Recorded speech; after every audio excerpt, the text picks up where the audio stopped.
490 ஆண்டு, கிட்டத்தட்ட 490 ஆண்டுகள் வந்து முஸ்லீம்கள் கையில் தான் நிர்வாகம் இருக்கு. இதை கையில் எடுத்து கொடுத்தது யாரு? உமர் ரலியல்லாஹு வந்து ஜெயிச்சு கொடுக்குறாங்க ஜெருசலத்தை. கிட்டத்தட்ட 490 ஆண்டுகள் முஸ்லீம்கள் கையில் என்ன இருக்கு? ஜெருசலம் வந்து. அதுக்கப்புறம் முஸ்லீம்களுடைய வீழ்ச்சி, முஸ்லீம்களுடைய போக்கு பார்த்தீங்கன்னா நபி ஸல்லல்லாஹு அலைஹி வஸல்லம் அவங்களுடைய வஃபாத்துக்கு அப்புறம் 30 வருடம் கழிச்சா வந்து பார்த்தீங்கன்னா டோட்டலாக மாறுது. ஈமான்ல அவங்க பின்தங்குறாங்க. அதாவது 30 வருஷம் கழிச்சு கொஞ்சம் கொஞ்சமாக ஸ்டார்ட் ஆகுது.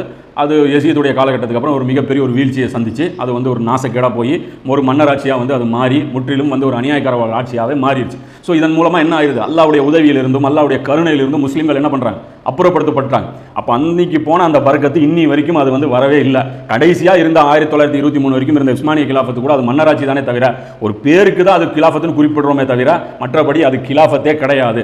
எப்படி வந்து ஒரு தொழுவாதவனை கூட நம்ம முஸ்லீம்னு தான் சொல்கிறோம், அப்துல்லான்னு பேர் வச்சிருக்கான், முஸ்லீம் அம்மா அப்பாவுக்கு பிறந்துட்டான்னு. அது மாதிரி ஒரு பெயர் தாங்கி கிலாஃபத்து தான் அது இருந்தது. ஸோ இந்த முஸ்லீம்களுடைய இந்த போக்கு வந்து ரொம்ப மோசமாக போய்கிட்டே இருக்கு. அது பல மோசமான ஆட்சிகளை வந்து பார்க்குது. உமையாக்களுடைய ஆட்சி, அதுக்கப்புறம் அப்பாசியக்களோட ஆட்சி, ஃபாத்திமியாக்களோட ஆட்சின்னு சொல்லி அது பல ஆட்சிகள் சொல்கிறாங்க. அது தனி வரலாறுன்னு வச்சுங்க.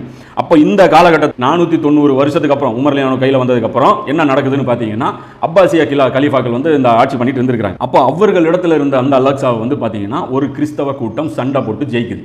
இந்த